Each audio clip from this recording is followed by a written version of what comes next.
Olá, pessoal. Boa noite. Deus abençoe a vida de vocês. Ou bom dia, ou boa tarde, no seu horário que vai ficar salvo esse estudo, você vai estar assistindo por aí. Nós vamos por 12 sexta-feira, nesse mesmo horário, para quem puder assistir ao vivo, quem não puder, depois vai ficar gravado. A gente vai estar estudando um pouco, comentando sobre o livro do pastor Luciano Subirá, Até que Nada Mais Importa. Então, acredito que tem grandes lições para a gente aqui nesse livro. A gente vai juntos aprender muita coisa, né? O pastor Luciano Subirá, ele compartilhou de algo que Deus falou com ele, e eu acredito que isso vai poder nos ajudar e nos ajudar bastante. Estudar sempre faz bem, irmão.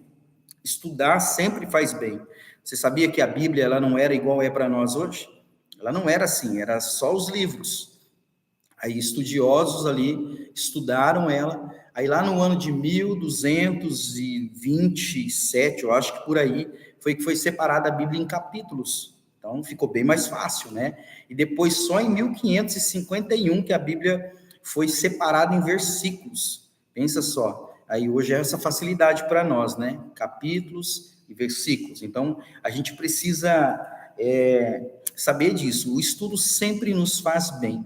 A gente precisa saber que existem grandes homens de Deus para nos ensinar muitas coisas mesmo. Se a gente ficar só sozinho, tentando aprender tudo sozinho, né, não faz sentido.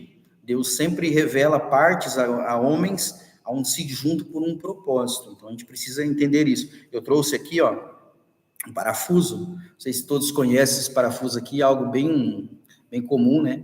Parafuso, o nome desse parafuso aqui, sabe como que é o nome desse parafuso? Esse é um parafuso de rosca soberba. Sabia disso ou não? Esse é um parafuso de rosca soberba. Por quê? Esse parafuso, se você pegar uma parafusadeira, uma chave, e você não precisa nem ter furo na madeira. Ele faz o furo e ele prende sozinho. Esse é um soberbo.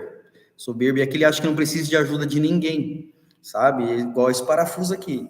E tem um outro aqui, ó, esse aqui já não. Esse aqui já tem que ser feito um furo, e para prender precisa de ter essa porca aqui na ponta. Senão não prende. Que a gente possa ser assim, saber que a gente precisa de ajuda, que a gente pode ajudar também pessoas, e é por isso que a gente vai mergulhar um pouco nesse livro aqui. Na verdade, em tudo que a Bíblia ensina para nós, foi revelado ao pastor, e a gente vai estudar um pouco, comentar junto, porque a gente sabe que se a gente observar coisas que homens já passaram no passado, ensinaram, a gente vai errar menos no tempo presente, sabe? A gente vai errar menos. Esse livro aqui, o autor dele é o pastor Luciano Subirá, da cidade de Curitiba, da comunidade Alcance. É bem conhecido, né, tanto nacionalmente como mundialmente, né? Ele é um pastor bastante conhecido. E se você tem um livro ou exemplário, falo para você pegar ele em mãos aí, se não tiver, dá para você baixar ele da internet. Na internet você tem ele digital ali com uma facilidade, você pode baixar em PDF, e você pode conferir ali algumas passagens que a gente vai acabar mencionando aqui. Eu vou mencionar a página, o parágrafo, e a gente vai poder estar conversando aqui. De início, o pastor Luciano Subirá, já de início ali na contracapa, ele já faz uma colocação dizendo assim, ó, como viver longe de um mundo de performance religiosa e mais próximo do que Deus espera de você. Então, na verdade, já surge até uma pergunta aqui, né? A gente tem que, no mínimo, saber o que Deus espera de mim. Eu acho que quando você souber a resposta dessa pergunta, você vai identificar o propósito, você vai conseguir identificar o propósito. A Bíblia vai nos dar um norte dessa resposta. A Bíblia vai dar um norte para nós dessa resposta. Mateus 22:37, a Bíblia fala sobre amar a Deus sobre todas as coisas. Amar a Deus sobre todas as coisas. Eu digo que esse é o grande princípio do propósito. Esse é o início.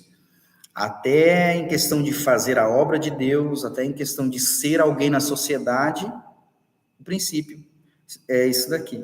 Né? O livro já de início nos ajuda nesse entendimento. Amar a Deus sobre todas as coisas. E aí o pastor Luciano Subirá, ele vai fazer uma introdução, né, deste livro, e na introdução, gostaria de abordar 2 pontos aqui, para você que está com o livro aí, né, já na introdução aqui, ele coloca aqui uma frase do C.S. Lewis, né, uma expressão onde fala assim, se o cristianismo é falso, não tem importância nenhuma. Se ele é verdade, é de infinita importância. O que ele não pode ser é moderado. Lembra de Apocalipse 3:16? Apocalipse 3:16, ele fala, antes que tu fosse frio, porque tu tem que ser quente, mas antes fosse frio e não morno, né? Então a gente tem que ter esse entendimento que a gente precisa estar nesse lugar em Deus, em ser quente, ou queimar no Espírito, ou ser cheio do Espírito. Efésios 5:18 fala assim, não vos embriagueis com o vinho onde há contenda, mas enchei-vos do Espírito. Então, veja só, há uma comparação, né, em você estar em um lugar onde há contenda e estar em um lugar que é ser cheio do Espírito Santo. E outro ponto a introdução aqui, que eu achei bem bacana, que eu acho que vale a pena a gente ressaltar, é lá no final, é o último parágrafo da introdução, que ele fala assim, eu reconheço também que ainda não entrei como deveria, num lugar profundo de compreensão dessas verdades, a ponto de esgotar o assunto. Embora eu reconheça que venho crescendo nisso, à medida que os anos vão passando. Eu espero que de todo o meu coração amadurecer mais e mais nesse assunto. E desejo mesmo a você que separou o tempo para essa leitura e reflexão. Acho bacana quando a gente tem esse reconhecimento de saber que a gente não sabe tudo acerca de um assunto, que precisa se aprofundar ainda mais nele. Ainda que uma pessoa, às vezes, tenha um mestrado ou doutorado, ela precisa ter esse entendimento de que precisa aprender um pouco mais. A gente precisa entrar nesse lugar, chegou ao ponto de dizer assim, nesse lugar de humildade, né? Que a gente precisa sim, crescer um pouco mais. O primeiro capítulo tem como título o título do livro, que é Até que Nada Mais Importe. Esse é o primeiro capítulo, a gente vai falar por uns 20 minutos aqui, no máximo, acerca deste capítulo, e aí nós encerramos por hoje. Então, eu quero que nós venhamos, no mínimo, entender o que Deus falou com o pastor e o que nós podemos tirar daqui como lição. Tá? Ele teve um impacto, a Bíblia vai dizer para nós, no ano de 2008, foi um ano que ele quis muito buscar ao Senhor, em questão de jejum, em questão de leitura bíblica, em questão de oração, ele quis muito buscar ao Senhor, e um certo dia, numa terça-feira, numa reunião na igreja, ele teve um impacto, onde Deus teve uma conversa com ele, sobre ele estar apenas buscando ao Senhor em uma performance. Qual era a intenção de tudo aquilo que ele estava fazendo. E ali Deus deu um choque nele, de realidade, saber o porquê que ele estava fazendo tudo aquilo ali. É claro que, ainda que fosse por uma performance, que nem ele chega ao ponto de dizer, acabou servindo quando ele teve o entendimento daquilo ali, que era uma performance. Lembra da parábola de Lucas, capítulo 15, do filho pródigo? A Bíblia vai falar para nós, no versículo, ele fala assim, que o filho que foi embora, o mais novo, caindo em si. Então, isso foi importante. Chegou um momento que ele caiu em si. E aí ele falou, vou voltar para a casa do meu pai. Então, aquilo ali serviu para ele reconhecer quem era a casa dele, o pai dele, a família que ele tinha. Então, serviu para alguma coisa. A gente precisa ter essa sensibilidade, e o pastor Luciano Subirá, ele vai compartilhar conosco sobre essa sensibilidade. Então, Deus não quer que a gente o busque apenas quando estamos precisando de alguma coisa. Não, ele não quer isso de nós. A gente precisa ter essa compreensão. Olha só, a gente vai começar aqui na página de número 11, o último parágrafo da página 11, para você que está com o livro, o último parágrafo vai dizer assim, no meio dele ali, fui confrontado, corrigido e ao mesmo tempo desafiado pelo Senhor. Fui confrontado, eu fui corrigido e ao mesmo tempo eu fui desafiado pelo Senhor. Sabe, você já foi confrontado? Eu já fui confrontado. E aí é onde que tem que cair a ficha. A gente precisa ter uma conversão quando isso acontece com nós. E o pastor, graças a Deus, ele fala que ele teve esse entendimento de se humilhar diante do Senhor depois desse acontecimento. Então a gente precisa entender isso, a gente precisa não só buscar o Senhor quando precisa de alguma coisa, não. O salmista, no Salmo 63, versículo 1, ele fala: ó Deus, Tu és o meu Deus, e de madrugada te buscarei, a minha alma tem sede de ti, e a minha carne te deseja muito, em uma terra seca e cansada, onde não há água. Olha só que frase, né? A minha carne te deseja em uma terra seca e cansada. A gente fala às vezes que, mano, até no espírito ali eu tenho vontade de buscar ao Senhor, mas a carne quer me levar para o outro lado. O salmista chegou ao ponto de dizer assim: a minha carne te deseja em uma terra seca e cansada. Esse é um lugar que a gente precisa estar em Jesus, onde a gente sente saudade de estar nesse lugar de secreto com Ele. O Salmo 42, verso 1 e o 2 fala: assim como a corça brama pelas correntes de águas, assim suspira a minha alma por ti, ó Deus. A minha alma tem sede de Deus, o Deus vivo. Quando entrarei e me apresentarei diante de ti, ó Deus? Que coisa boa, né, irmão? Quando você vai nesse lugar para estar com Deus, não é porque você quer dele alguma coisa, é porque você quer ele. E é isso que o pastor ele vai falar, que eu fui confrontado, eu fui corrigido, eu fui desafiado. Então, quando você vai para um lugar de oração, e não é porque você quer algo de Deus, é que você quer Deus. E aí tudo está nele. Então, é uma lição para nós, né, nessa primeira parte, que é uma lição para a gente, essa primeira parte, página 11, página 10 e página 11, né? O autor, ele é confrontado, ele é corrigido, e ele buscava a Deus por uma performance, e ele aprendeu que Deus não queria por uma performance, mas Deus queria com um coração quebrantado, por sede de estar ali, sabe? Então, a gente precisa ter esse entendimento. E daí na página de número 12, tem um subtítulo ali, que é o padrão de busca determinada por Deus. Um padrão determinado por Deus de busca. Não apenas busca a Deus em si, mas tudo na vida de um cristão precisa ter um propósito. Tudo. Até por que eu vou fazer uma oração, por que eu vou buscar ao Senhor, por que eu vou trabalhar, por que eu vou em um local, em um lugar, visitar alguém, receber a visita de alguém. Na vida, na nossa vida, tudo precisa ter um propósito. Tudo tem que ter um propósito. Sabe, Jesus, ele nos ensina isso. No curto tempo do ministério exercido na terra, ele nos ensina isso. E depois, na conversão dos apóstolos, a gente vai ver a igreja primitiva que os apóstolos nos ensina isso também. A essa frase, quem mata é que nada mais importe. É que nada. Não é que você vai esnobar ou deixar de lado tudo da sua vida secular, não, profissional, não. Que nada mais importa se eu não tiver Deus no centro de todas as coisas. Essa é a essência. É isso que a gente precisa entender. E na página de número 12, aqui no o padrão de busca determinado por Deus, no segundo parágrafo, há duas perguntas aqui. Interessante, e uma só resposta. As duas perguntas é assim, se tivéssemos um pouquinho mais de senso de propósito, nos questionaríamos acerca daquilo que é mais importante. Para que existimos? Para que fomos criados? Quando entendemos o propósito de Deus para a nossa vida, podemos focar nossa energia e dedicação no que é realmente importante e prioritário.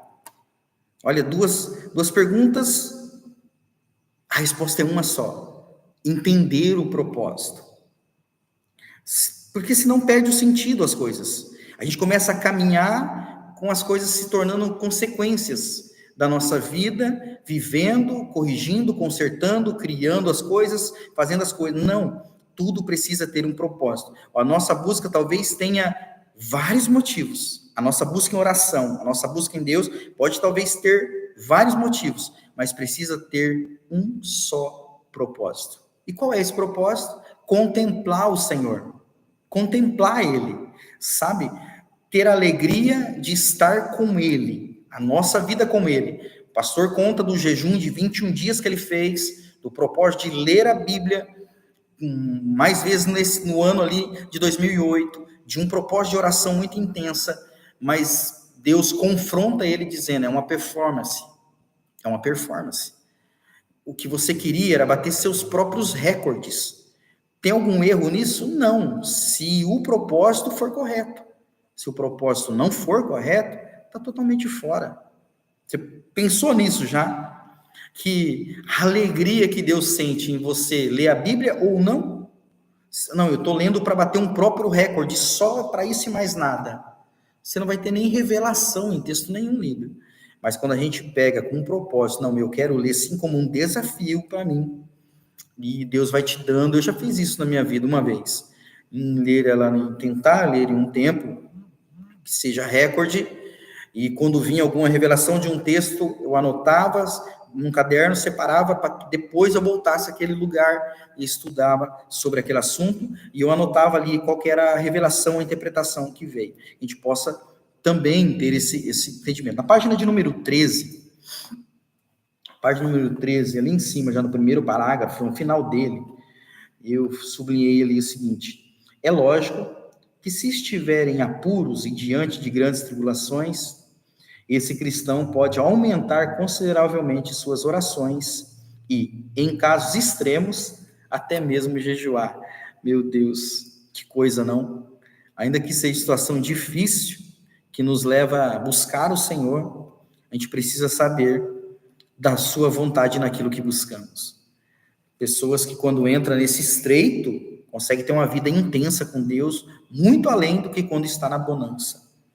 Sabe? Ou seja, então, quando vinha a bonança, significa que aquilo roubou no teu coração, no teu tempo, na tua mente, na tua agenda, um lugar que é de Deus. Veja, gente, Deus não está chamando a gente, convidando a gente para morar dentro da igreja. Não. Deus está nos chamando para sermos filhos apaixonados por Ele. Só isso. Só isso. É tão fácil, parece, ao mesmo tempo é complexo. Porque depende de uma entrega total. Em Romanos, capítulo 12, verso 2, fala da gente não se conformar com esse mundo, mas ser transformado pela renovação do nosso entendimento. Porque senão a gente não vai experimentar a boa, agradável e a perfeita vontade de Deus. Isso precisa virar essa chave em nós. Sabe, ou na hora do aperto eu vou buscar o Senhor. O pastor, ele foi muito enfático aqui no livro, nessa parte. Na hora do aperto eu chego diante de Deus, querendo falar o que Ele precisa fazer, e aí meus ouvidos são tampados ou tapados, para eu não escutar o que Ele quer que eu faça, mas somente a minha boca que está aberta, fluindo o que eu quero que Ele faça. Então, não é assim que flui. Não é assim que flui no reino de Deus. A oração do Pai Nosso, ele é muito claro em dizer que seja feito na terra como é no céu. Assim, na terra como é no céu. E como que é no céu? No céu é uma adoração a Ele, uma contemplação a Ele, uma exaltação a Ele. A gente precisa, com entendimento, ser assim, até porque dentro de nós habita o Espírito Santo. Então, a gente precisa estar nesse lugar de entendimento. Na página 13 ainda, ali embaixo, no penúltimo parágrafo, está escrito ali, buscar-me-eis, Jeremias 29, 13, buscar-me-eis e me achareis quando me buscar de todo o vosso coração. Jeremias 29, 13. O parágrafo seguinte começa assim: logo, o interesse de Deus não está apenas no fato de o buscarmos, mas em como fazemos isso. Olha só, buscar-me-eis e me achareis quando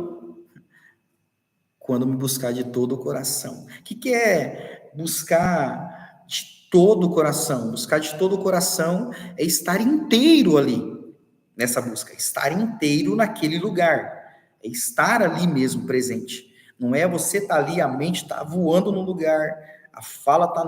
Você não está por inteiro ali, é de todo o coração, ou seja, por inteiro ali, quebrantado mesmo ali, buscando ao Senhor em oração.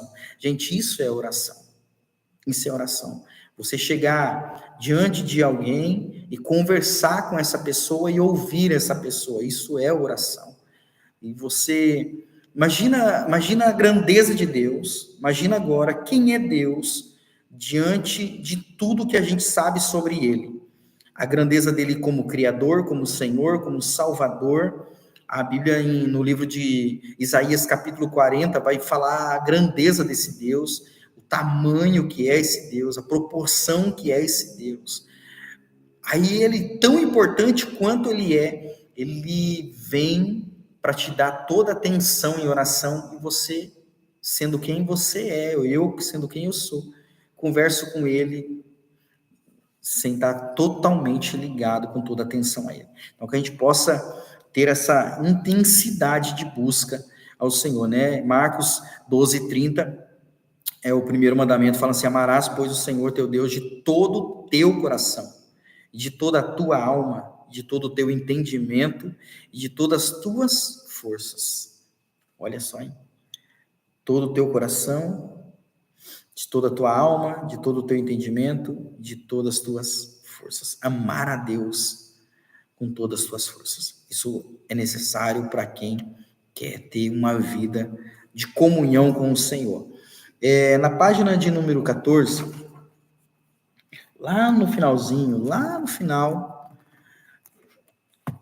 na última frase lá, está dizendo assim para nós: penso que um dos piores inimigos, depois do pecado, sejam as distrações, que já vai linkar o próximo subtítulo, que é distrações, na página de número 15.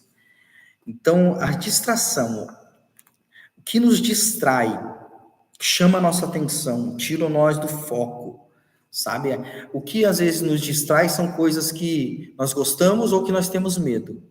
No caso, Pedro, quando ele começa a andar sobre as águas, a distração vem porque ele começa a observar o vento, ele começa a se distrair com aquilo ali que gera um medo nele, ele começa a afundar, sabe? O diabo, ele distrai para destruir, porque você distraído facilita para destruir. A gente precisa ser perceptivo nisso, sensível, ter um discernimento quando o inimigo, na verdade, joga alguma isca para distrair a gente, porque a intenção dele é destruir a gente, sabe? A distração acaba nos colocando em um lugar de perigo, que nós possamos ter esse entendimento. E aí o próximo subtítulo fala sobre distrações, a página de número 15, ali no primeiro parágrafo, já tem algo que chama muito a nossa atenção, porque fala assim, diferentemente do cristão que está travando uma acirrada luta contra o pecado, o crente que costuma ser enredado pelas distrações é, em geral, alguém que não necessariamente tem cedido ao pecado, mas perde o alvo ao distrair com as coisas que talvez sejam até mesmo lícitas, mas roubam-lhe o foco de buscar inteiramente o Senhor. Você vê? Talvez a coisa é até lícita, mas te rouba de um foco. Aí a Bíblia vai falar para nós sobre alguns cuidados que a gente tem que ter. Hebreus 12, no versículo de número 1, fala assim que a gente precisa deixar para trás todo o embaraço, tudo aquilo que está de perto nos rodeando, né? E o pecado que tão de perto nos rodeia. Isso, a gente precisa deixar isso de lado. Esses embaraços que acaba prendendo a gente, sabe? A distração não leva nesses lugares de embaraço. Então, a gente precisa ter esse cuidado aí. E aí no final da página, no finalzinho da página de número 15, bem lá, a última frase lá, fala assim, o primeiro, né, comprei um campo, olha só, e preciso ir vê-lo. Daí passa para a página 16, vai dizer assim, o outro disse, eu comprei 5 juntas de boi e vou experimentá-los. Rogo-te que tenha por me escusado. E o outro disse, eu casei-me e por isso não posso ir. Essa é uma parábola da ceia, e esses 3 foram convidados, e os 3 disseram que não podiam. Um casou, um comprou terra, outro comprou gado, não podiam ir. Gente, a ceia ia ser só naquela noite. A terra, o casamento, o gado ia continuar. Talvez eles tinham a opção de ir à ceia e no dia seguinte dar continuidade na vida, mas eles preferiram não. E por preferirem não, ficaram de fora. A distração, às vezes até algumas coisas lícitas. A gente precisa ter percepção nisso, ficar muito atento em tudo isso, sabe? A gente precisa estar atento nesses detalhezinhos, às vezes são coisas que estão ali querendo arrancar a gente desse lugar de propósito que Deus tem para a nossa vida. No dia de Pentecoste, a Bíblia vai falar para nós em Atos 2, que tinha aproximadamente ali 120 pessoas no cenáculo. Todos foram cheios do Espírito Santo. Só que quando Jesus falou, ficai em Jerusalém até que do alto, sejais revestidos de poder, tinha mais gente do que 120 pessoas. Tinha mais gente, cadê eles? Cadê as outras pessoas? Será que algo chamou a atenção deles? Eles acabaram saindo do cenáculo, foram embora, foram para casa, ou talvez foram em algum lugar comprar algumas coisas, para depois voltar para o cenáculo. A distração talvez roubou eles deste lugar, esse lugar de bênção. E aí, na página de número 16, bem no meio ali, da página 16, no terceiro parágrafo, eu faço questão de ler ele todo, que diz assim, recordo-me do dia em que eu cheguei em casa com um presente para o meu filho, o Israel, na época com 8 ou 9 anos de idade. Ele estava muito desejoso de um novo videogame. E me senti um paizão quando ele abriu a caixa e comemorou tanto a chegada do novo brinquedo. Ele me abraçou e agradeceu muito, muito mesmo. Como é boa a sensação de agradarmos nossos filhos a quem tanto amamos. Interessante, né? Que depois desse videogame acabou virando uma distração para o Israel. Isso que Israel, nessa época aqui, quem conhece um pouco a história do pastor Subirá, do Israel, da sua filha, sua esposa, o Israel aqui, com 8 para 9 anos, ele já tinha lido a Bíblia 4 vezes. 4 vezes. Pensa, que coisa, não? Então, o problema, a dificuldade, ou o problema não era o brinquedo. Não era. A culpa sempre vai ser nossa. Pode gravar isso aí, mano. Nunca vai ser de um objeto ou de uma coisa, a culpa sempre vai ser nossa. A culpa não era do presente, talvez foi na instrução, na forma de ser aplicadas as coisas. E o pastor vai falar que depois, ele sempre tinha o costume de chegar das viagens, quando chegava a família reunida ali, esperando ele, aquela alegria, e depois do videogame mudou o cenário. A esposa, a filha, mas o Israel estava lá e falava, espera pai que eu já vou, só vou passar essa fase aqui. E que fase, irmão? E que fase que o Israel tinha que passar, e ele passou essa fase, graças a Deus, né, que ele passou essa fase, a gente conhece um pouco da história, ele passou. E aí na página de número 17, já partindo para o final aqui, até pela questão nossa aí do tempo, página de número 17, lá no último parágrafo, fala assim, no entanto, até mesmo os bons motivos podem se tornar distrações, por isso, Jesus disse o seguinte a Marta, olha só, respondeu o Senhor, Marta, Marta, andais inquieta e te preocupas com muitas coisas. Entretanto, pouco é necessário, ou mesmo uma só coisa.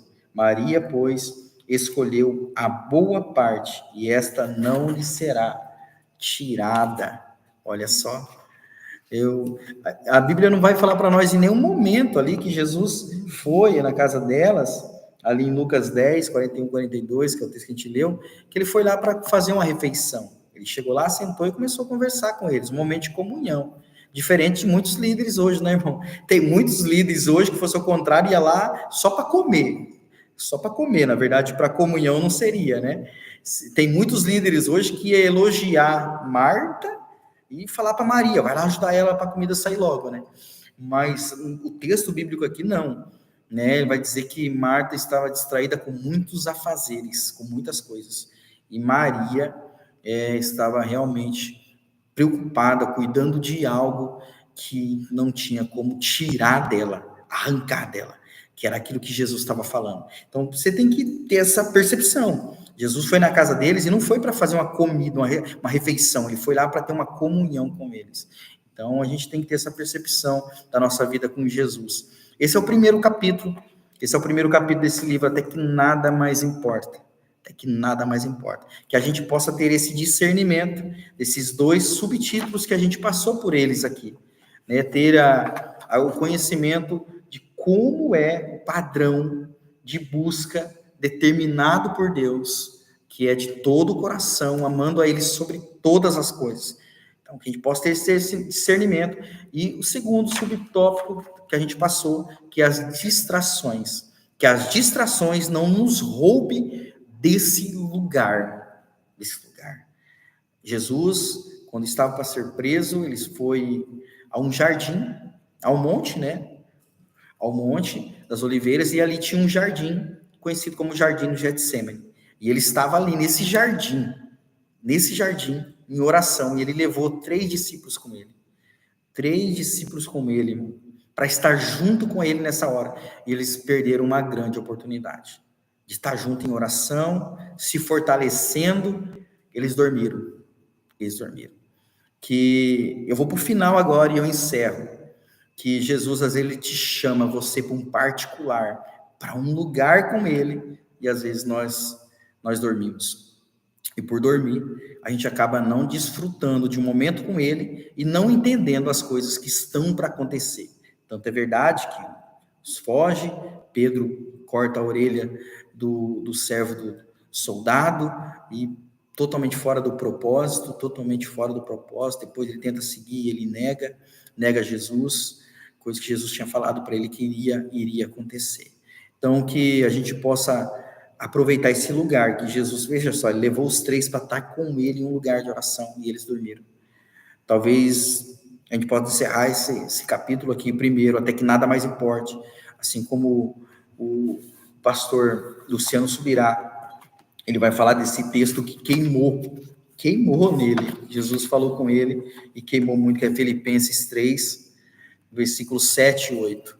Então, esse foi o versículo, os 2 versículos que deu a origem ao norte para esse livro. E vamos encerrar lendo esses 2 versículos, Filipenses 3, 7 e 8. Mas, que para mim era lucro, isto considerei perda por causa de Cristo. Sim, deveras considero tudo como perca, por causa da sublimidade do conhecimento de Cristo Jesus, meu Senhor, por amor do qual perdi todas as coisas e as considero como refúgio, para guardar a Cristo.